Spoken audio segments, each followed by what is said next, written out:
नमस्ते, मेरा नाम है विनय आकाश और आप देखना शुरू कर चुके हैं प्रभात साक्षी का खास कार्यक्रम मोस्ट रिलायबल इन्फॉर्मेशन यानी MRI। राम गोपाल वर्मा कभी आग फिल्म बनाते हैं तो कभी सरकार जैसी सुपरहिट फिल्में भी बनाते हैं, जिसकी पहली स्क्रीन पर लिखा होता था कईयों की तरह मैं भी द गॉडफादर से प्रेरित हूँ, लेकिन सबको पता था कि वो असल में किससे प्रेरित थे। उस कार्टूनिस्ट से जिसने शेर की सवारी करके अस्मिता का नारा देकर महाराष्ट्र की सियासत को बदल कर रख दिया। फिल्म थी सरकार, 2005 में आई। पर्दे पर अमिताभ बच्चन, सुभाष नागड़े, लेकिन लोगों के लिए सरकार। लेकिन आवाज़ किसकी गूंजती थी? बाल ठाकरे। फिक्शन को जब फैक्ट में प्रोजेक्ट करते हैं तो वो पूरा प्रोसेस होता था। सरकार फिल्म में कहते हैं कि नज़दीक का फ़ायदा देखने से पहले दूर का नुकसान सोचना चाहिए। बाल ठाकरे और महाराष्ट्र की सियासत से आने वाले एक और दिग्गज नेता शरद पवार के बीच का संबंध बड़ा ही अजीब सा रहा। वे सार्वजनिक रूप से पवार को आटे की बोरी कहकर उनका मजाक उड़ाया करते थे, लेकिन रात में उनको परिवार के साथ खाने पर भी बुला लिया करते थे। आज से 31 साल पहले शिवसेना के सुप्रीमो बाल ठाकरे ने इस्तीफे की पेशकश कर हर किसी को हैरान कर दिया था। बाल ठाकरे ने पार्टी के मुखपत्र सामना में लिखा था, अगर एक भी शिवसैनिक मेरे और मेरे परिवार के खिलाफ खड़ा होकर कहता है कि मैंने आपकी वजह से शिवसेना छोड़ी या आपने हमें चोट पहुंचाई, तो मैं एक पल के लिए भी शिवसेना प्रमुख के रूप में बने रहने के लिए तैयार नहीं हूं। शिवसेना जिसे 60 के दशक में उन्होंने सींचा था, खड़ा किया था, लेकिन इसके बाद वो और मजबूत होकर उभरते हैं। मंत्री, पार्षद, सब सुप्रीमो के पीछे सबकी जुबान पर एक ही नारा, हमें सरकार नहीं साहेब चाहिए। अब शरद पवार ने ठीक उसी तरह का ऐलान करते हुए अपनी पार्टी के अध्यक्ष पद से इस्तीफा देने की बात कर हर किसी को हैरान कर दिया। कई लोगों के लिए एक आश्चर्य कदम के रूप में अनुभवी राजनीतिज्ञ शरद पवार ने राष्ट्रवादी कांग्रेस पार्टी के अध्यक्ष पद से इस्तीफा दे दिया, जिस राजनीतिक संगठन को उन्होंने 2 दशक से अधिक समय पहले बनाया था। पवार ने अपनी आत्मकथा लोक भूलभुलैया संगति के दूसरे संस्करण के लॉन्च के मौके पर कहा कि मैंने एनसीपी के अध्यक्ष पद से हटने का फैसला किया है। महाराष्ट्र की राजनीति के एक दिग्गज नेता 82 साल के पवार ने कहा कि वो अब चुनाव नहीं लड़ेंगे, क्योंकि दशकों से लंबे कैरियर के बाद किसी को कहीं रुकने के बारे में भी सोचना चाहिए। छात्र राजनीति से ली एंट्री। शरद पवार ने छात्र जीवन से ही राजनीति में एंट्री की थी। साल 1964 में वो यूथ कांग्रेस के अध्यक्ष बन गए थे।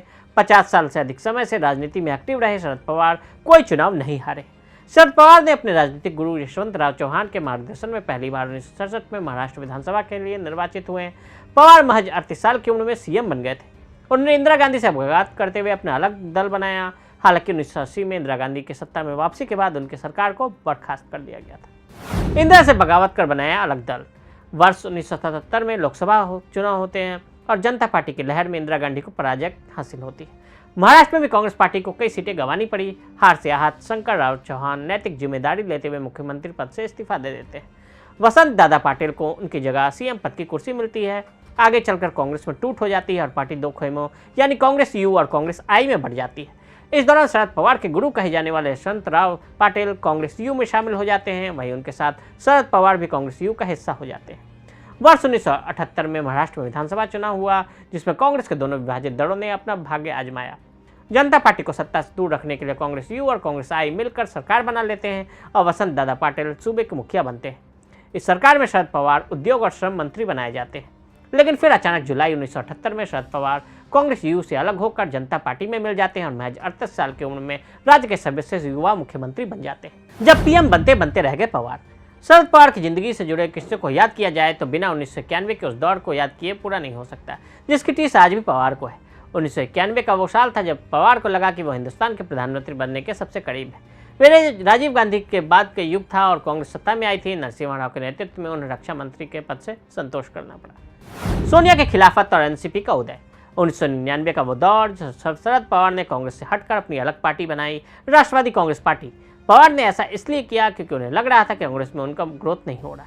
ऐसे वो देश के सबसे बड़े पद पर कांग्रेस में रहते हुए नहीं पहुंच सकेंगे। अपनी इसी महत्वाकांक्षा के लिए उन्होंने खुद की अलग पार्टी बना ली। उसी साल महाराष्ट्र के विधानसभा चुनाव भी होते हैं। विधानसभा चुनाव में कांग्रेस के साथ ये कहते हुए शरद पवार ने गठबंधन कर लिया कि सोनिया गांधी के विदेशी मूल का मुद्दा केंद्र पर लागू होता है, महाराष्ट्र पर नहीं। कोई हारे कोई जीते, पवार हमेशा से फायदे में रहते हैं। हिंदुस्तान की राजनीति में शरद पवार को शतरंज का ऐसा उस्ताद माना जाता है जो दोनों ओर से खेलते हैं। कोई हारे या कोई जीते, शरद पवार हमेशा फायदे में रहते हैं। महाराष्ट्र में 2.5 साल पहले चुनाव में बीजेपी और शिवसेना गठबंधन को बहुमत मिला था, लेकिन शरद पवार की बातों में आकर उद्धव ने बीजेपी से रिश्ते तोड़ लिए और खुद सीएम बन गए। सीएम बनने के दौरान उद्धव ने बीजेपी से लगातार भिड़ते रहे और शरद पवार को अपना गुरु भी मान लिया। बाल ठाकरे के कट्टर शिव सैनिकों के लिए यह बर्दाश्त करना बेहद मुश्किल होता जा रहा था। विधायकों ने कई बार इसकी शिकायत की, लेकिन उद्धव ठाकरे से मुलाकात करना ही मुश्किल था। जनता से कटकर रहने वाले उद्धव को पता ही नहीं लगा कि एकनाथ शिंदे सभी विधायकों के इतने करीबी बन गए कि उनकी एक आवाज़ पर पूरी पार्टी उनके साथ हो ली। शिवसेना उद्धव गुट के पास बस ठाकरे सरनेम के अलावा न ही पार्टी बची, न सिंबल और न ही नेता। वहीं अब अजीत पवार की ओर से लगातार बीजेपी के साथ जाने की अटकलों वक्त दर वक्त प्रबल होती जा रही है। ऐसे में पवार ने इस्तीफा वाला मास्टर स्ट्रोक खेला है। अब इसके पीछे उनका क्या दाव है, ये तो वक्त के साथ ही पता चलेगा।